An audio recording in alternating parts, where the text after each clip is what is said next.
Hi friends, உங்க எல்லாருக்கும் என்னுடைய அன்பான வணக்கம். இது ஷர்மிளா பிராங்கோவின் ஆசையானலில் வேகுதி இளமை நாவல் பகுதி 3. வாசிப்பது ஷர்மிளா பிராங்கோ. வாங்க ஃப்ரெண்ட்ஸ், தொடர்ந்து கதையை கேட்கலாம். நனைந்த உடைகளை மாற்ற முடியாமல் நடுங்கிக் கொண்டிருக்கும் இனியாவை குறும்பாக பார்த்த வசீகரன் குழந்தையை பார்த்தான். குழந்தை அவன் மார்பில் முகம் புதைத்து உறங்குகிறது. ஒரு போர்வையை எடுத்து குழந்தையின் தலைவரை மூடியவன் ஏசி ரிமோட்டை எடுத்து ஏசியை ஆன் செய்தான். அதை கண்டதும் இனியாவுக்கு கோபம் வந்தது. எனக்கு குழந்தைக்கு ஏசி தேவையில்லை, எதுக்கு தேவையில்லாம ஏசியை போடுறீங்க?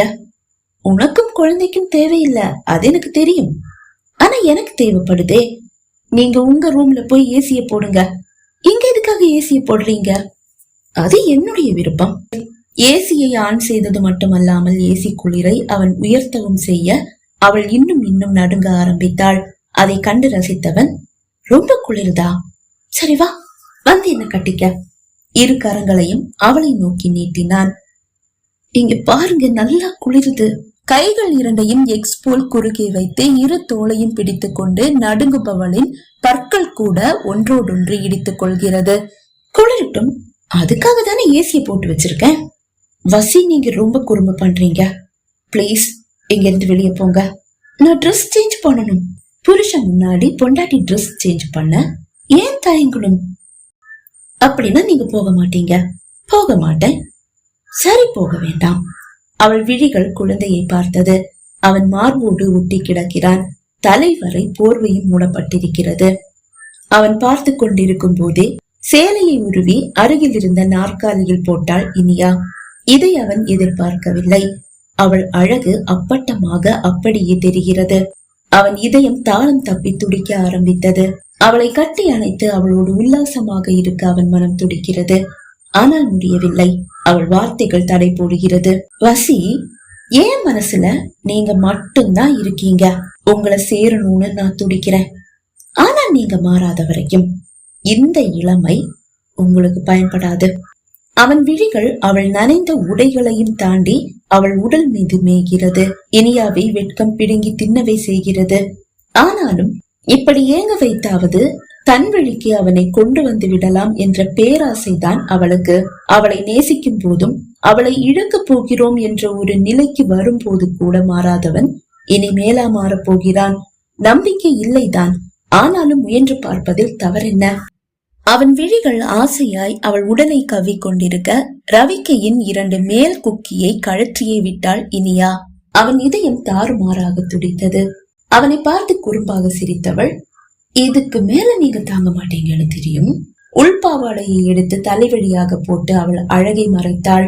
நனைந்த உடைகளை களைந்தவள் திரும்பி நின்று கொண்டாள். பாவாடையை கீழே இறக்கி உடுத்தவள் உடைகள் ஒவ்வொன்றையாக எடுத்து அணிய ஆரம்பித்தாள். குழந்தையை ஒரு முறை பார்த்தான் வசீகரன். ஆழ்ந்து உறங்குகிறான். மெதுவாக குழந்தையை படுக்கையில் கிடத்திவிட்டு போர்வையால் தலைவரை மூடிவிட்டு மெல்ல எழுந்து அவள் அருகில் வந்தான். அதற்குள் அவள் சேலை கட்டி முடித்திருந்தாள். தன்னை சரி செய்தபடியே திரும்பியவள் மிகவும் அருகில் வந்துவிட்ட வசீகரனை மோதிவிட்டாள். அவன் கரம் மெல்ல உயர்ந்து அவள் கன்னத்தை வருடியது. மெல்ல அது கீழிறங்கி அவள் உடலை மெல்ல வருடி அவள் இடையை சுற்றி கொண்டது. அவள் தடுக்கவில்லை, மாறாக மனதிற்குள் சிரித்துக் கொண்டாள். உங்களுக்கு இதுதான் தண்டனை. ஆசையாய் தன் உடலில் மேயும் அவன் விழிகளை ரசித்தவள், வசி, நான் நினைச்சிருந்தா பாத்ரூம்குள்ள போய் ட்ரெஸ் மாத்தி இருக்க முடியும். ஆனா பண்ணல. ஏன் தெரியுமா? ஏன்? உங்களை இப்படிதான் தண்டிக்க போறேன். இதுதான் உங்களுக்கு தண்டனை. வெளியே போங்கன்னு சொல்லி கேட்கல. என்ன அடைய நீங்க எவ்வளவு ஏங்குறீங்கன்னு எனக்கு ரொம்ப நல்லாவே தெரியும்.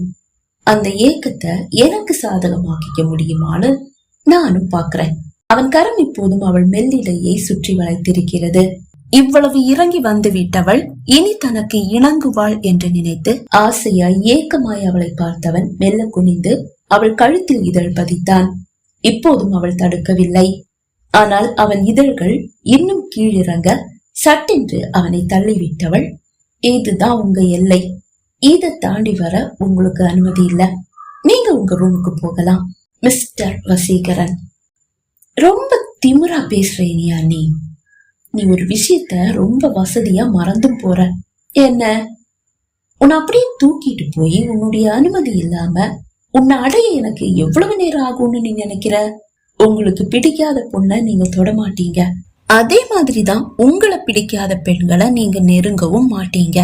ஆனா எனக்கு உங்களை பிடிச்சிருக்கு, அதனால நீங்க கண்டிப்பா அத்துமீறுவீங்க.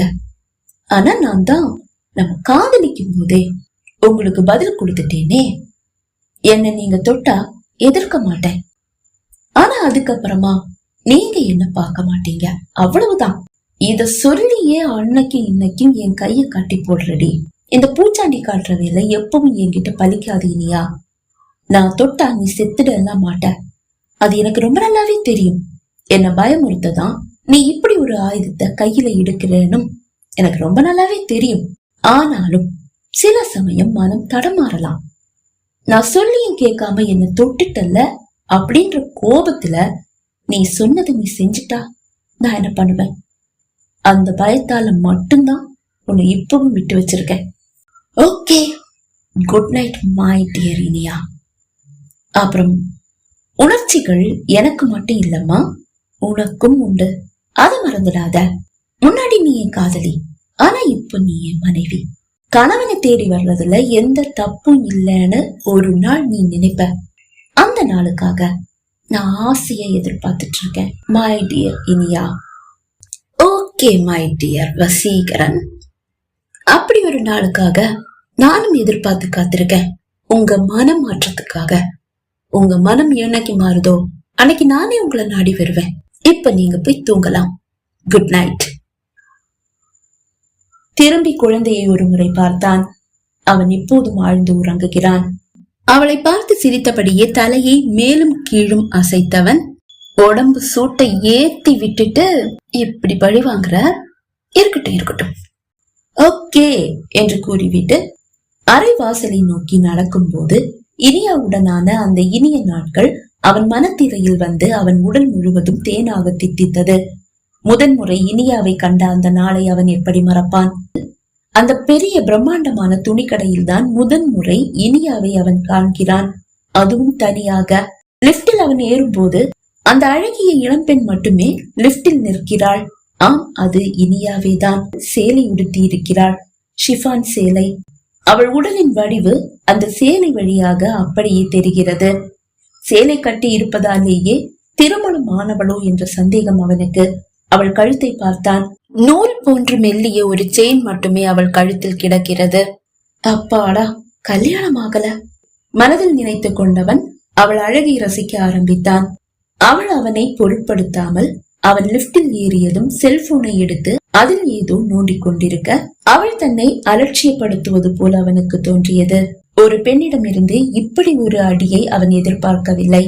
அவனை ஒரு முறை பார்த்தால் மறுமுறை எந்த பெண்ணும் பார்க்காமல் இருந்ததில்லை. ஆனால் ஒரு முறை மட்டுமே பார்த்துவிட்டு செல்போனை எடுத்து நோண்டிக் கொண்டிருக்கிறாள். வசீகரனுக்கு ஏதாவது ஒரு பெண்ணை பிடித்து விட்டது என்றால் மெல்ல தூண்டில் போட்டு பார்ப்பான். பாதி பெண்கள் தானாக வந்து ஒட்டுவார்கள். சில பெண்களுக்கு அவன் தூண்டில் போட்டுதான் ஆக வேண்டும். சில பெண்கள் அவன் தூண்டிலில் சிக்குவதே இல்லை. உங்களை பிடிச்சிருக்கு, ஆனா உங்க குணம்தான் பிடிக்கல என்று கூறி நழுவிய பெண்களும் உண்டு. தூண்டில் போட்டு பார்த்தா என்ன? தனக்குள் கூறிக்கொண்டவன் வழக்கமான தூண்டிலை இனியாவிடமும் போட்டு பார்த்தான். மிஸ் சௌந்தர்யா தானே நீங்க? சத்யா சிஸ்டர். அவனை சட்டை செய்யாமல் செல்போனில் ஏதோ நோண்டிக் கொண்டிருந்தவளின் விழிகள் மெதுவாக அவனை ஏறிட்டு பார்த்தது. 6 அடி உயர வசீகர ஆண்மகன். கடைக்குள் நுழையும் போதே வசீகரன் அவள் கண்ணில் சிக்கி இருந்தான். அவன் அறியாமல் அவனை ரசித்தபடியேதான் அவள் லிப்டில் ஏறினாள். பின்னாலேயே வந்தவன் தன்னோடு லிப்டில் ஏறிக்கொள்வான் என்று அவளும் நினைக்கவில்லை. மனம் ஆனந்தத்தில் நடனம் ஆடினாலும் அதை வெளிக்காட்டிக் கொள்ளவா முடியும்? தன்னை தவறாக அல்லவா நினைத்து விடுவான். அதனால்தான் தன்னை கட்டுப்படுத்திக் கொள்ள செல்போனை எடுத்து அவள் நோண்டிக் கொண்டிருக்கிறாள். ஆனால் அவன் விடுவதாக இல்லையே. சாரி, என் பேர் சௌந்தர்யா இல்ல. ஓ, நீங்க சத்யா சிஸ்டர் இல்லையா? இல்ல. புன்னகைத்தவன், நீங்க பார்க்க ரொம்ப அழகா இருக்கீங்க, அப்படியே சௌந்தர்யா மாதிரி. அவள் மனம் குளிர்ந்து விட்டது. இப்படி ஒரு ஆண்மகன் தன்னை அழகு என்று புகழ்ந்தால் எந்த பெண்ணுக்கு தான் கசக்கும்? ஆனாலும் அதையும் அவள் வெளிக்காட்டிக் கொள்ளவில்லை. அம்மா, இந்த சௌந்தர்யா சத்யா 2 பேரும் யாரு? அக்கா தங்கச்சிங்க? அது தெரியுது. உங்களுக்கு யாருன்னு கேட்டேன். சத்யா என்னுடைய கிளாஸ்மேட். ஓ ஆமா, உங்க பேர் என்ன சொல்லவே இல்லையே? என் பேரு இனியா. அவள் கூறி முடிக்கவும் லிப்ட் படார் என்ற சத்தத்தோடு படு பயங்கரமாக குலுங்க ஆரம்பித்து விட்டது. இருவரின் விழிகளிலும் அதிர்ச்சி. அடுத்த குலுங்கலில் இனியா அவன் மீது வந்து வீழ்ந்தாள். அவனும் தடுமாறிதான் போனான். ஆனாலும் கீழே வீழ்ந்து விடாமல் இருக்க லிப்டை ஒரு கையால் பிடித்துக் கொண்டவன் தன் மீது வீழ்ந்த இனியா கீழே வீழ்ந்து விடாமல் இருக்க அவள் இடையையும் சுற்றி பிடித்துக் கொண்டான். இப்போது ஒரு பெரிய சத்தத்தோடு லிப்ட் நின்று போனது. பயந்து போன இருவருக்கும் என்ன நடக்கிறது என்று உணர்ந்து கொள்ள சில வினாடிகள் தேவைப்பட்டது. Your attention please. லிப்டுக்குள்ள இருக்கிறவங்க தயவு செஞ்சு பயப்பட வேண்டாம். லிப்ட்ல ஏதோ சின்ன கோளாறு, இப்ப சரியாயிடும். கொஞ்சம் பொறுமையாயிருங்க, பதற்றப்பட வேண்டாம். அந்த அறிவிப்பு ஸ்பீக்கர் வழியாக மெல்லிய சத்தத்தில் ஒலிக்க இருவரும் நிம்மதி பெருமூச்சு விட்டனர். அவள் இடையை கட்டி கொண்டு நிற்கிறோம் என்பதை அப்போதுதான் வசீகரன் உணர்ந்தான். இனியாவும் அதை அப்போதுதான் உணர்ந்தாள். இருவரும் விலகி கொள்ள மீண்டும் லிப்ட் ஒரு குலுங்கு குலுங்கியது. அவன் மார்பில் வந்து வீழ்ந்தவளின் இதழ்கள் அவன் மார்பில் பதிந்தது. உதடுகளை கடித்து விழிகளை மூடிக்கொண்டவள் சாரி என்று கூறியபடியே விலகி கொள்ள அவளை இழுத்து அணைத்தவன் ஐ லவ் யூ இனியா என்றான். அவளுக்கு வியப்பு. அவனை புரியாமல் பார்த்தவளை இன்னும் இறுக்கமாக கட்டி கொண்டவன் என்னடா பார்த்த உடனே ஐ லவ் யூ சொல்றானேன்னு பாக்குறியா? ஏன்னு தெரியல இனியா, உன்னை பார்த்ததும் பல நாள் பழகுன மாதிரி ஒரு ஃபீலிங். ஏன் நாம காதலர்கள் ஆயிடக்கூடாது? சாரி என்றவள் சட்டென்று அவனிடமிருந்து விலகி நின்றாள். ஏன், என்ன பிடிக்கலையா? உங்களை பிடிக்கலன்னு சொல்றவ கண்டிப்பா குருடியா இருக்கணும். ஆனா வெறும் உடல் அழக மட்டும் பார்த்து யாரையும் காதலிக்க முடியாது, யாரையும் நம்ப முடியாது. சோ சாரி, உங்க காதலை என்னால ஏத்துக்க முடியாது. அவன் காதலை ஏற்றுக்கொள் என்று மனம் உறக்க கூறும் போதும் இப்படி ஒரு பதிலை தான் அவனுக்கு அளித்தாள் இனியா. அவன் முகத்தில் ஏமாற்றம். அதை கண்டும் காணாதவளாக லிப்ட் எப்போ சரியாகும் தெரியலையே. கை கடிகாரத்தை பார்த்தபடி யாரிடமோ பேசுவது போல் அவள் பேச, அப்படின்னா என் காதலை நீங்க ஏத்துக்க மாட்டீங்களா? ஆவலாய் அவளை பார்த்தபடி கேட்டான். அவனுக்கு என்ன பதில் கூறுவது என்று அறியாது அவனை ஏறிட்டு கூட பாராமல் தலை குனிந்தபடியே நின்றாள் இனியா. தனக்கு சாதகமான ஒரு பதில்தான் அவளிடம் இருந்து வரும் என்ற எதிர்பார்ப்போடு அவளையே பார்த்தான் வசீகரன். பகுதி 3 நிறைவடைந்தது. பகுதி 4 உங்களை சந்திக்கும் வரை விடைபெறுகிறேன். நன்றி, வணக்கம்.